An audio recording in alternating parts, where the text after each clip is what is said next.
Dans les brumes de la mer Baltique, entre les années 960 et 1093, se trouvait une forteresse dont le nom seul glaçait le sang des rois scandinaves. Jomsborg, un bastion militaire perdu quelque part sur les côtes de Poméranie, dans l'actuelle Pologne. Pendant des siècles, les historiens ont douté de son existence même. Était-ce une invention des sagas islandaises, un mythe forgé par les Skaldes pour glorifier un passé révolu? Mais en 2009, tout a basculé. Des archéologues ont découvert une fosse commune près de Weymouth, en Angleterre. À l'intérieur, 54 squelettes d'hommes dans la vingtaine, tous décapités. L'analyse ADN a révélé qu'ils étaient scandinaves. Les os portèrent des marques terrifiantes. Ces guerriers avaient été exécutés face à leurs bourreaux, les yeux dans les yeux. Certains avaient même les dents limées, une pratique typiquement viking. Cette découverte correspondait trait pour trait au récit des sagas concernant un groupe de mercenaires légendaires, les Jomsvikings. La forteresse de Jomsborg reste encore aujourd'hui un mystère géographique.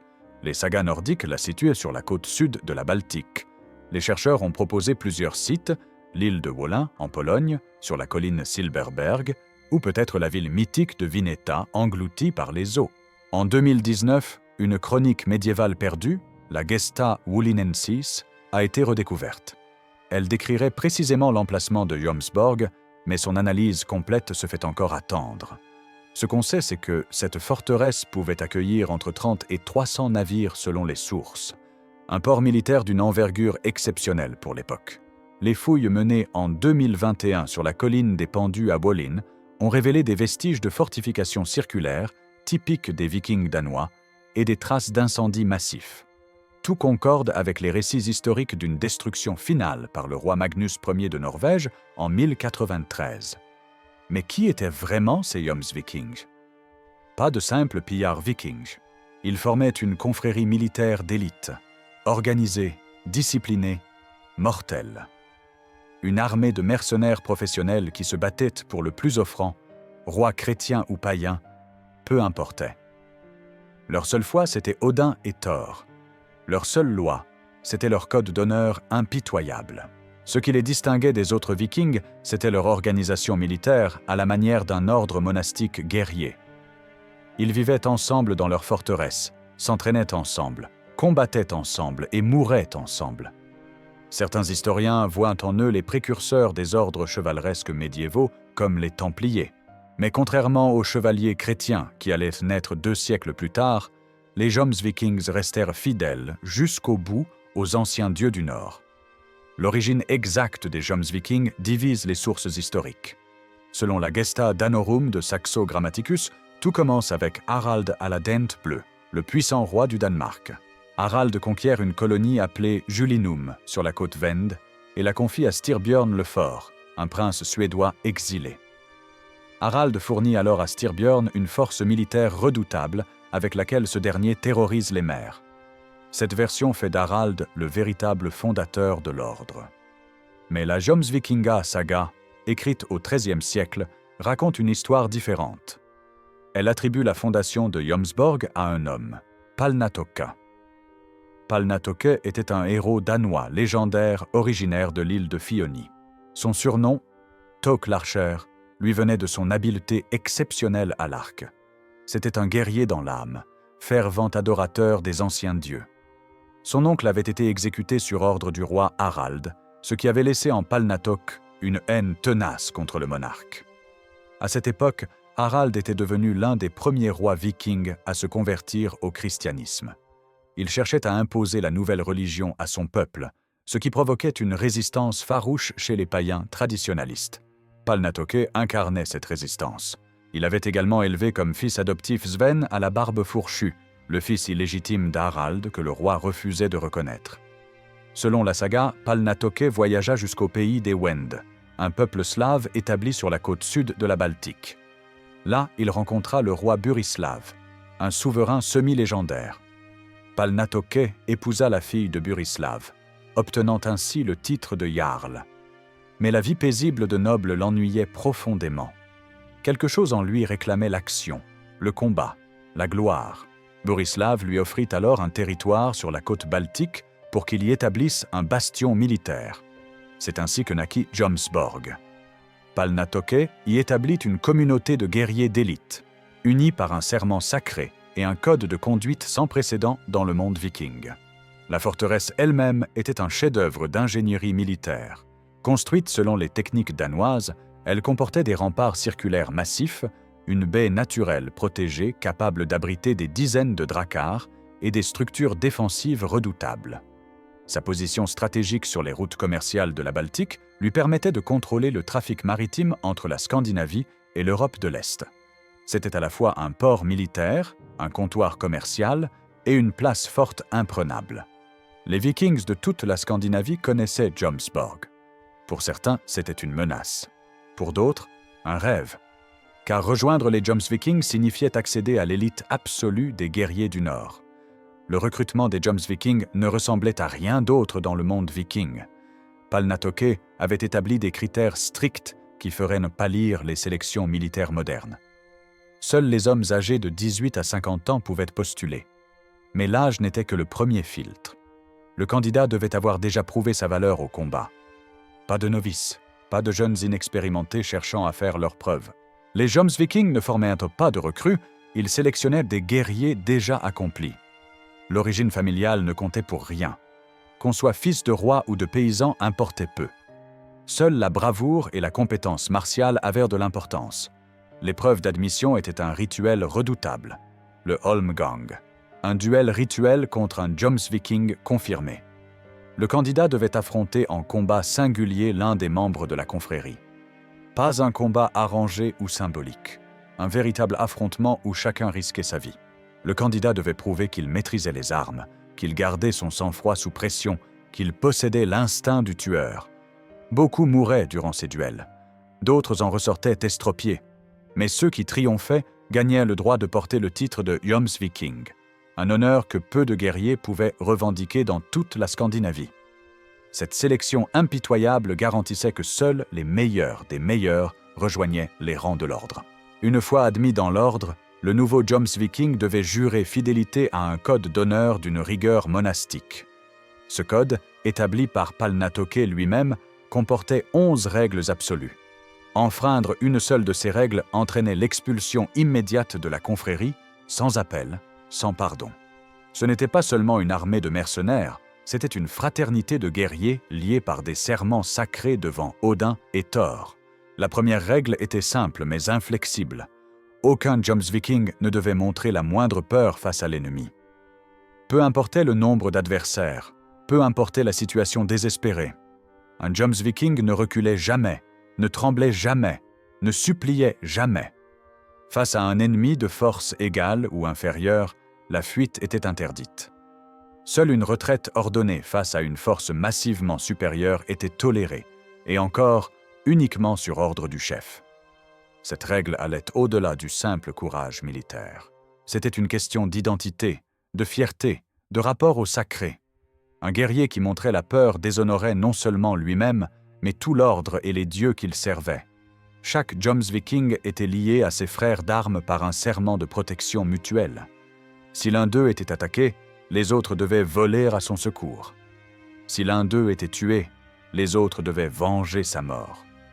Cette obligation créait une solidarité de fer entre les membres de l'ordre.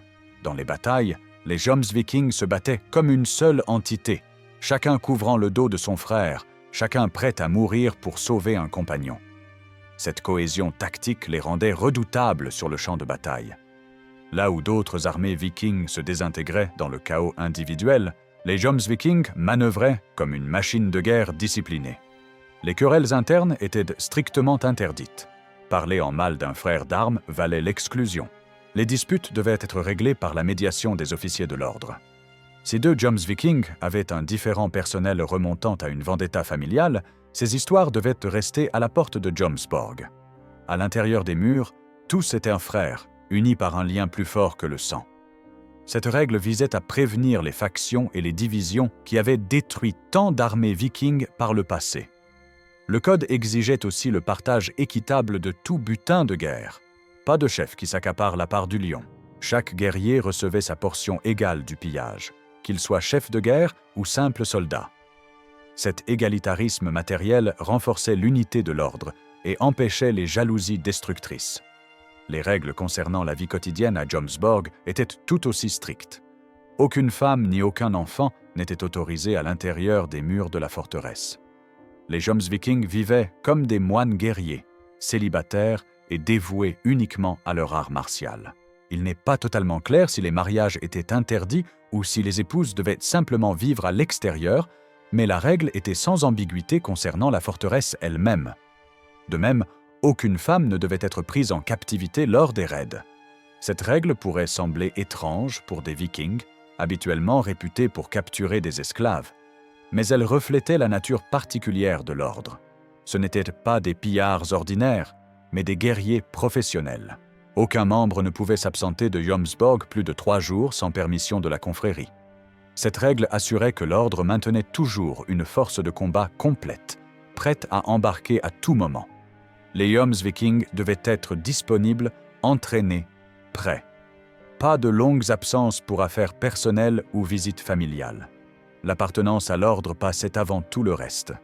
Cette discipline de fer faisait d'eux les mercenaires les plus fiables et les plus redoutés de toute la Scandinavie. Quand un roi engageait les Jomsvikings, il savait qu'il obtenait des guerriers d'élite, totalement dévoués à leur mission jusqu'à la victoire ou la mort. L'ascension des Jomsvikings vers la gloire commence véritablement avec l'arrivée d'un homme, Styrbjörn le Fort. Ce prince suédois exilé était le neveu du roi Éric le Victorieux, qui régnait sur la Suède depuis Uppsala. Styrbjörn était né pour être roi, mais son oncle lui avait volé le trône. Banni, humilié, assoiffé de vengeance, Styrbjörn cherchait une armée capable de l'aider à reconquérir son royaume. Il trouva cette armée à Jomsborg. Styrbjörn débarqua à la forteresse avec une proposition pour Palnatoke, qu'il prenne le commandement des Jomsvikings pour mener une campagne contre la Suède. En échange, il leur promettait richesse, gloire et part du royaume une fois le trône reconquis. Palnatoke accepta. Pour les Jomsvikings, c'était l'opportunité de prouver leur valeur contre l'une des plus grandes puissances scandinaves. Dans les années 984 à 985, une flotte formidable quitta Jomsborg. Les sources varient sur le nombre exact de navires, parlant de 30 à 60 dracars. Ce qui est certain, c'est que Styrbjörn avait rassemblé une armée impressionnante, comprenant non seulement les Jomsvikings, mais aussi des alliés danois, fournis par Harald à la Dent bleue. L'armée de Styrbjörn remonta la côte suédoise, semant la terreur sur son passage. Villages brûlés, fermes pillées, tout homme en âge de porter les armes massacré ou contraint de rejoindre les rangs. C'était une démonstration de force calculée pour affaiblir son oncle Éric avant l'affrontement final. Les nouvelles de cette invasion ravageuse parvinrent rapidement à Uppsala. Éric le Victorieux comprit qu'il faisait face à la menace la plus sérieuse de son règne. Il rassembla toutes les forces qu'il put mobiliser et prépara la défense de son royaume. La confrontation finale eut lieu aux plaines de Fyrisvellir, près d'Uppsala. C'était une vaste étendue plate, idéale pour une bataille rangée. Les deux armées se firent face. D'un côté, Styrbjörn et ses Jomsvikings, assoiffés de vengeance. De l'autre, Éric le Victorieux et les défenseurs de la Suède. Les sagas racontent qu'avant la bataille, voyant la force de l'armée de Styrbjörn, Éric fit un sacrifice désespéré. Il se rendit au temple d'Uppsala, le plus sacré de toute la Scandinavie, et offrit aux dieux un pacte terrible, sa propre vie en échange de la victoire. Odin lui apparut et accepta le marché, mais au lieu de prendre la vie d'Éric immédiatement, le dieu exigea que le roi lui appartienne dans 10 ans exactement. La bataille qui s'ensuivit fut d'une violence inouïe. Les Jomsvikings se battirent avec leur bravoure légendaire, formant un mur de boucliers impénétrable. Styrbjörn menait les charges, inspirant ses hommes par son courage. Pendant des heures, les deux armées s'affrontèrent dans un carnage épouvantable. Les plaines de Fyrisvellir se transformèrent en bourbiers de sang et de cadavres. Mais progressivement, la chance tourna. Les forces suédoises, motivées par la défense de leur patrie, commencèrent à prendre l'avantage. Styrbjörn, voyant la bataille lui échapper, se battit avec une férocité désespérée. Il périt sur le champ de bataille, l'arme à la main, fidèle jusqu'au bout à l'idéal du guerrier viking. La défaite de Fyrisvellir fut catastrophique pour les Jomsvikings. Des centaines d'entre eux périrent dans les plaines d'Uppsala. 3 pierres runiques témoignent encore de ce désastre. La pierre de Högby dit « Le bon guerrier Asmund tomba sur les Fyris ». La pierre DR 295 commémore Toki Gormson, possiblement fils du roi danois Gorm le Vieux. Eskil dressa cette pierre pour Toki Gormson, son chef bien-aimé. Il ne s'enfuit pas à Uppsala. La pierre de Jerup ajoute « Il ne s'enfuit pas à Uppsala, mais combattit tant qu'il lui resta des armes ». Ces inscriptions révèlent l'essence même de l'éthique Jomsviking. Ne jamais fuir, se battre jusqu'à la mort. Même dans la défaite, ces guerriers gagnèrent une gloire éternelle. Le skald islandais Thorvaldr Hjaltason, qui combattit du côté suédois, composa des vers en leur honneur, reconnaissant leur courage exceptionnel. La bataille de Fyrisvellir marqua un tournant pour les Jomsvikings. Ils avaient le perdu, mais leur réputation était établie. Désormais, toute la Scandinavie savait que ces mercenaires préféraient la mort au déshonneur. Les rois et les jarls comprenaient qu'engager les Jomsvikings signifiait obtenir des guerriers qui ne fuiraient jamais, même face à la défaite certaine. Cette fiabilité absolue faisait d'eux les mercenaires les plus prisés du Nord. Mais le prix de cette gloire était terriblement élevé, comme les plaines d'Uppsala pouvaient en témoigner. Après Fyrisvellir, Palnatoke continua de diriger les Jomsvikings, reconstruisant progressivement les effectifs de l'ordre. C'est durant cette période qu'arriva à Jomsborg l'un des personnages les plus extraordinaires de toute l'histoire viking, Vagn Åkesson. Vagn n'était qu'un enfant de 12 ans. Dans la société viking, 12 ans marquaient le passage de l'enfance à l'âge adulte. Les jeunes commençaient à travailler, à assumer des responsabilités. Mais même pour un viking, 12 ans étaient beaucoup trop jeunes pour les Jomsvikings. Le code stipulait clairement 18 ans minimum. Vagn s'en moquait éperdument. Vagn était le fils d'Aki, lui-même fils de Palnatoke. Le sang du guerrier coulait dans ses veines. Depuis sa plus tendre enfance, il s'entraînait au combat, rêvant de rejoindre les rangs des Jomsvikings. À 12 ans, il décida que l'attente avait assez duré. Il demanda à son père 2 navires, chacun équipé de 60 jeunes hommes entre 18 et 20 ans. Ces jeunes guerriers, à peine plus vieux que lui, acceptèrent de le suivre.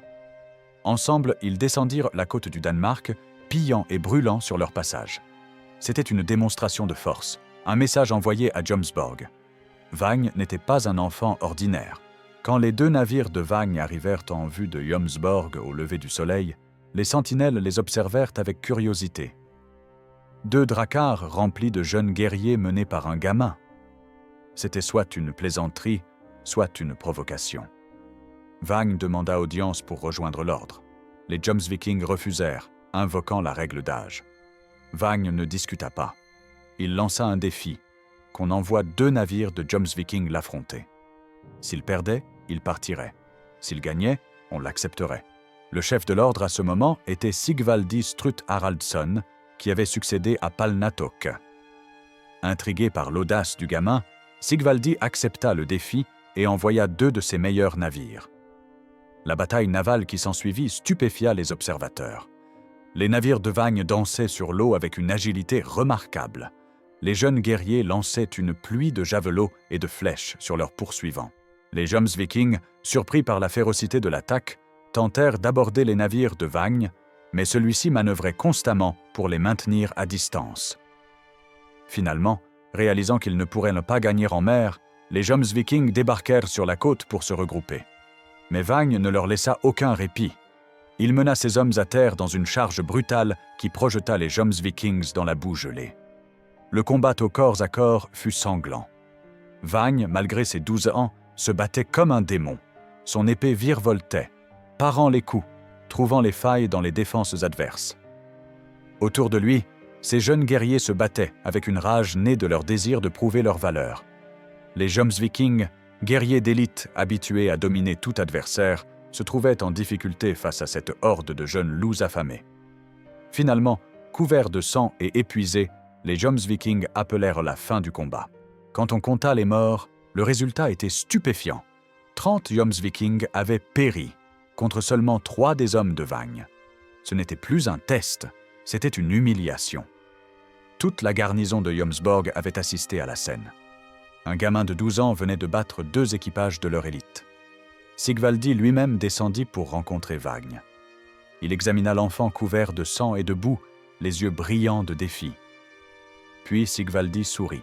Il annonça que Vagne et tous ses hommes étaient admis dans l'ordre des Jomsvikings sur le champ. Palnatoke, le grand-père de Vagne, l'adopta officiellement comme son protégé. Vagne devint instantanément l'un des membres les plus célèbres de l'ordre, symbole vivant de ce que signifiait être un Jomsviking. Courage absolu, compétence martiale, refus de toute limite. Mais le tempérament de Vagne contrastait violemment avec celui de Sigvaldi. Là où le chef des Jomsvikings était calculateur et pragmatique, Vagne était impulsif et passionné. Là où Sigvaldi préférait la diplomatie et la stratégie, Vagne cherchait l'affrontement direct.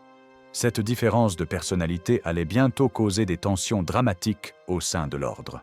Vagne représentait l'idéal pur du Jomsviking. Se battre jusqu'à la mort, ne jamais reculer, chercher la gloire au Valhalla. Sigvaldi, lui, comprenait que parfois la retraite tactique valait mieux que l'extinction totale.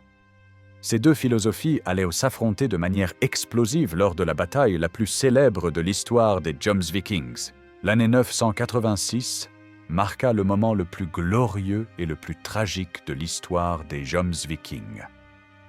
Tout commença lors des funérailles de Strut-Harald, un jarl de Scanie et père de Sigvaldi. Les funérailles vikings étaient des événements monumentaux où l'on buvait, festoyait et honorait les morts. Mais c'était aussi des moments dangereux où l'hydromel coulait à flots et où les hommes prononçaient des serments qu'ils regretteraient à jeun. Le roi Sven à la barbe fourchue, fils d'Harald à la dent bleue, organisa un banquet somptueux pour les Jomsvikings. 60 navires remplis de guerriers arrivèrent pour les funérailles. L'hydromel était fort, l'ambiance festive. Sven, rusé comme un renard, attendit que ses invités soient bien enivrés. Puis vint le moment sacré du Bragarfull, la coupe de promesse. C'était une tradition viking. On buvait dans une corne et on prononçait un vœu devant les dieux. Ces vœux étaient sacrés, irrévocables. Sigvaldi, chef des Jomsvikings, se leva en chancelant et jura qu'avant 3 hivers, il tuerait ou chasserait Hakon Sigurdsson, le jarl de Norvège. Thorkel le Grand, frère de Sigvaldi, jura de le suivre et de ne jamais le déserter. Bui le Gros, un géant originaire de Bornholm, promit de les accompagner en Norvège et de ne revenir que quand plus d'ennemis seraient morts que vivants. Et Vagne, alors jeune homme, fit le serment le plus audacieux. Il irait en Norvège, tuerait Thorkel Leira, un puissant chef de guerre norvégien, et coucherait avec sa fille Ingibjörg sans le consentement de sa famille. Le lendemain matin, les Jomsvikings se réveillèrent avec de terribles gueules de bois et le souvenir horrible de leur serment.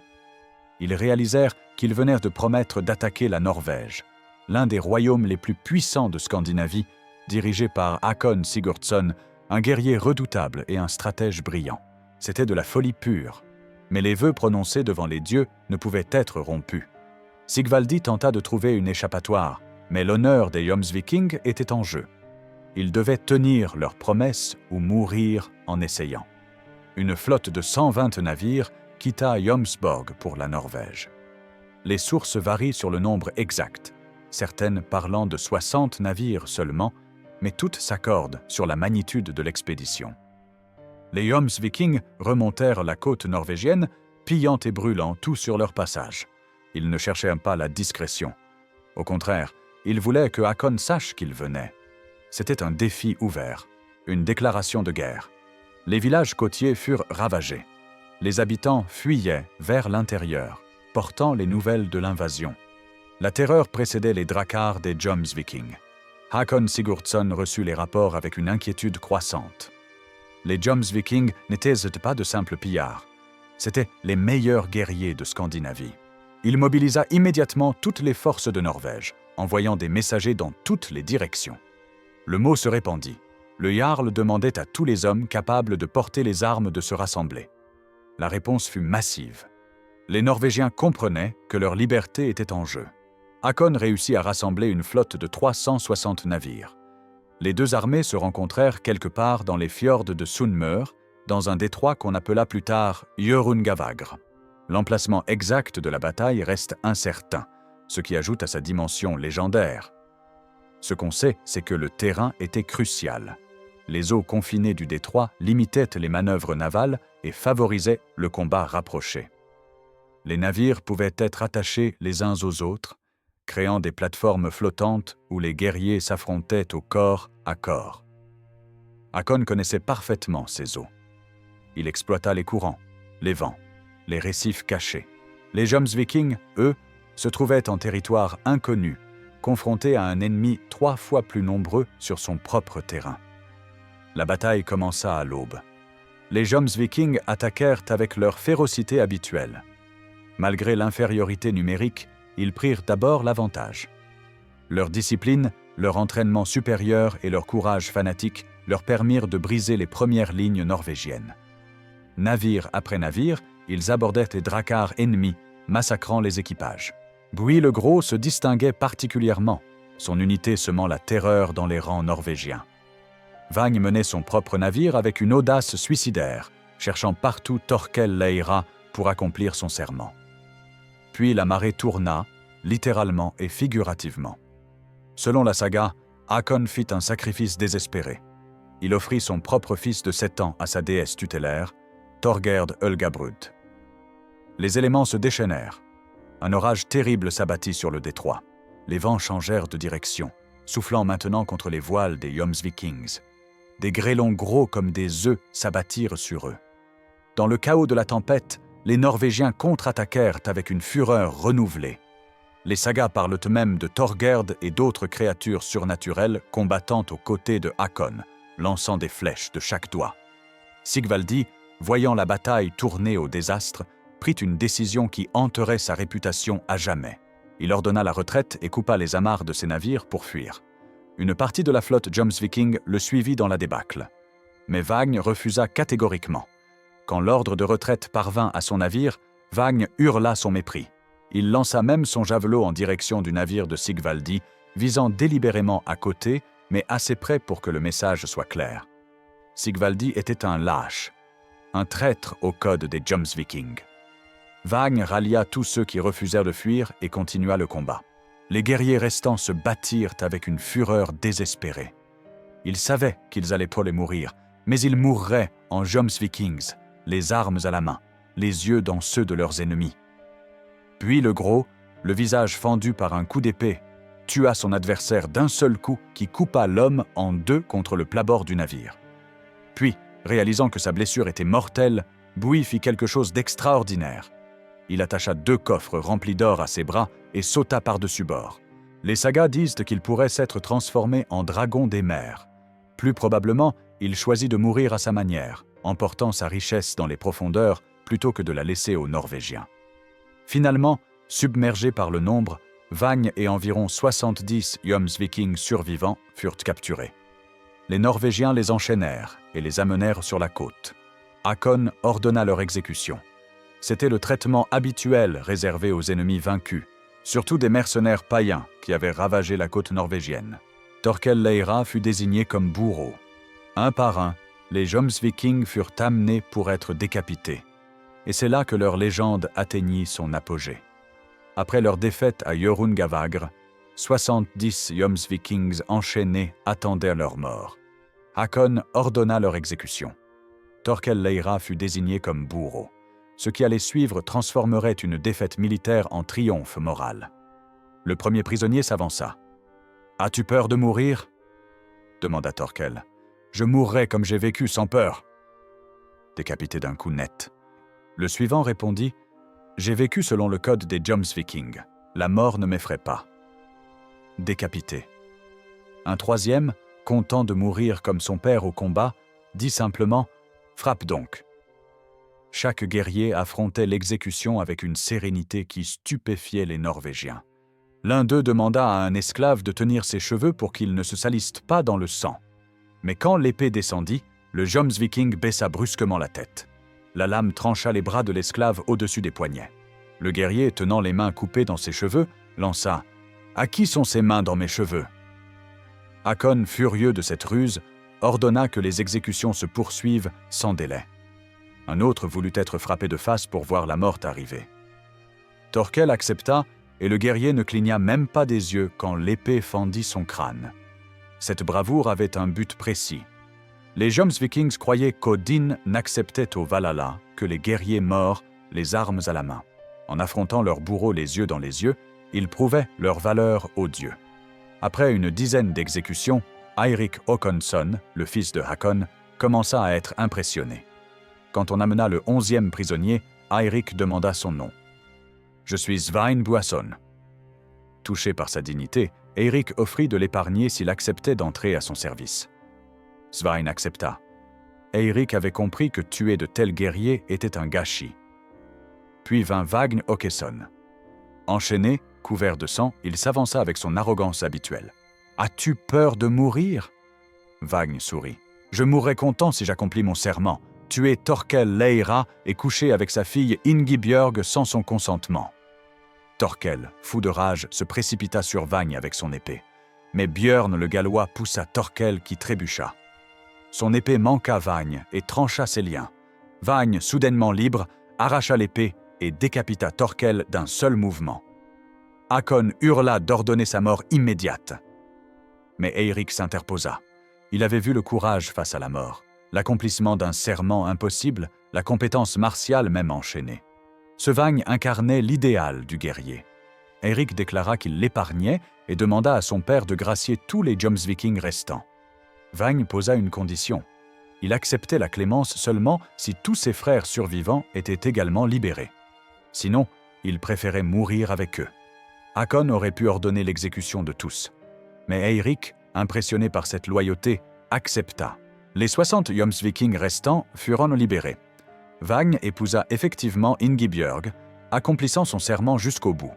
Il retourna au Danemark où il devint un chef respecté, fondant une lignée de jarls influents.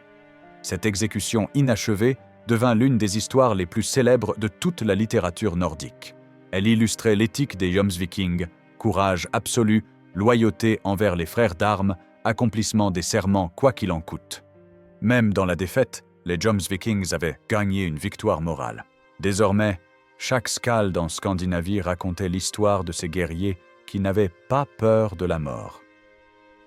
Hjörungavagr marqua le début du déclin. Des centaines de guerriers gisaient au fond des fjords norvégiens. Sigvaldi, discrédité par sa fuite, ne retrouva jamais son prestige.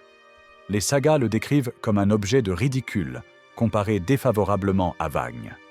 Sans Palnatoke, sans Styrbjörn, sans les centaines de guerriers perdus, les Jomsvikings n'étaient plus la force dominante qu'ils avaient été. Sigvaldi fut remplacé par son frère Thorkel le Grand, un géant de 2 mètres capable de manier 2 haches simultanément. Sous son commandement, les Jomsvikings participèrent à la bataille de Svolder en l'an 1000. Le roi Olaf Tryggvason de Norvège affronta une coalition incluant le roi Sven à la barbe fourchue du Danemark, le roi Olof Skotkonung de Suède et le jarl Eirik Håkonsson. Les Jomsvikings combattirent dans cette alliance. Olaf fut vaincu. Selon certaines versions, il sauta par-dessus bord plutôt que d'être capturé. D'autres racontent qu'il survécut et commença une nouvelle vie. En 1009, Thorkel emmena sa compagnie en Angleterre. Le roi Ethelred, le mal conseillé, incapable de défendre son royaume, engagea les Jomsvikings. Ils combattirent avec distinction contre les raids danois, repoussant même Sven à la barbe fourchue. Situation ironique, les Jomsvikings qui avaient combattu pour Sven à Svolder se battaient maintenant contre lui. Mais Ethelred, dans un moment de paranoïa, attaqua ses propres mercenaires. Les Jomsvikings fuirent et, dans un revirement pragmatique typique des mercenaires, prirent service auprès de Sven. Quand Sven mourut en 1014, son fils Knut le Grand hérita du royaume. Thorkel devint son conseiller et père adoptif. En 1005, quand Knut conquit l'Angleterre, les Jomsvikings formèrent le noyau de son armée. Knut devint roi d'Angleterre en 1016, du Danemark en 1018 et de Norvège en 1028, créant l'Empire de la mer du Nord.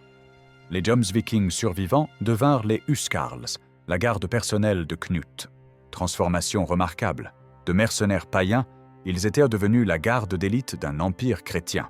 Mais ils perdaient leur identité. Les Huskarls n'étaient plus des Jomsvikings. Le code strict, la forteresse de Jomsborg, l'indépendance mercenaire, tout appartenait au passé. En 1093, Magnus Ier de Norvège décida d'éliminer définitivement la menace. Il rassembla une flotte et navigua vers Jomsborg. La forteresse, affaiblie par des décennies de pertes, ne put résister. Magnus pilla Jomsborg, brûla la forteresse et massacra les derniers défenseurs. L'ordre qui avait terrorisé la Scandinavie pendant près d'un siècle disparaissait dans les flammes. Même si la forteresse fut détruite, l'héritage survécut. Les Skaldes composèrent d'innombrables poèmes. Le Jomsvikinga Drapa honorait les guerriers tombés à Hjörungavágr. La Jomsvikinga Saga préservait leur légende. Ces récits transmettaient un code de valeurs: courage, loyauté, honneur, fraternité d'armes. Les historiens débattent encore de leur existence réelle. Certains les considèrent comme largement légendaires. D'autres pointent les preuves archéologiques. La vérité se situe probablement entre les deux. Il existait certainement un groupe de mercenaires d'élite sur la côte baltique, mais les sagas ont embelli leurs exploits. Les Jomsvikings préfigurent les ordres chevaleresques du Moyen Âge. Comme les Templiers qui apparaîtront 2 siècles plus tard, ils combinaient discipline monastique et excellence martiale. Ils vivaient selon un code strict, s'entraînaient constamment, privilégiaient le groupe sur l'individu. Cette organisation les distinguait des guerriers vikings typiques. La découverte archéologique de 2009 à Weymouth apporte une validation troublante. 54 squelettes de jeunes Scandinaves, tous décapités face à leurs exécuteurs. Certains avaient les dents limées, pratique viking distinctive. Étaient de véritables Jomsvikings sous Thorkel le Grand, ou des imitateurs honorant leur code? La correspondance est frappante. Dans la culture moderne, ils continuent de fasciner. Ils apparaissent dans Vinland Saga avec Thorkel le Grand et Thors. En 1993, une confrérie moderne a été créée, dédiée à la reconstitution de l'art de vivre viking. Les Jomsvikings représentent l'idée d'une fraternité de guerriers unis par un code sacré, plaçant l'honneur au-dessus de la vie. Ils incarnaient l'ordre, la discipline, la transcendance du simple pillage pour atteindre quelque chose de plus grand. Même Sigvaldi fuyant Hjörungavágr le prouve, ils n'étaient pas parfaits. Mais dans leur meilleur moment, ils représentaient l'idéal du guerrier absolu. Au bout du compte, les Jomsvikings restent enveloppés de mystères. Mais entre 960 et 1093, un groupe de guerriers extraordinaires opérait depuis une forteresse baltique. Ils avaient un code que peu respectaient aussi strictement. Ils sélectionnaient leurs membres avec une rigueur jamais vue. Ils se battaient avec une discipline qui forçait l'admiration même de leurs ennemis. Les Jomsvikings incarnaient une vérité fondamentale. Le courage n'est pas l'absence de peur, mais l'action malgré la peur. L'honneur peut valoir plus que la vie. La loyauté transcende l'instinct de survie. Ces valeurs résonnent encore, touchant quelque chose de profond. Le désir d'appartenir à quelque chose de plus grand que soi. Quand Vagne riait face à son bourreau, il incarnait cette vérité. Quand Bui sautait dans les vagues avec son or, il la vivait. Quand 70 guerriers refusaient de montrer la peur, il la démontrait. Ce n'était pas de la folie. C'était une philosophie portée à son expression la plus pure. Les Jomsvikings sont morts, leur forteresse est perdue. Mais leur histoire survit, incarnant quelque chose d'éternel. La quête de sens face à l'absurdité, la recherche de l'immortalité à travers la gloire, le refus de se soumettre même dans la défaite. Ils étaient des mercenaires louant leurs épées aux plus offrants. Mais ils étaient aussi des hommes qui avaient choisi de vivre selon un code et préféraient mourir plutôt que de le briser.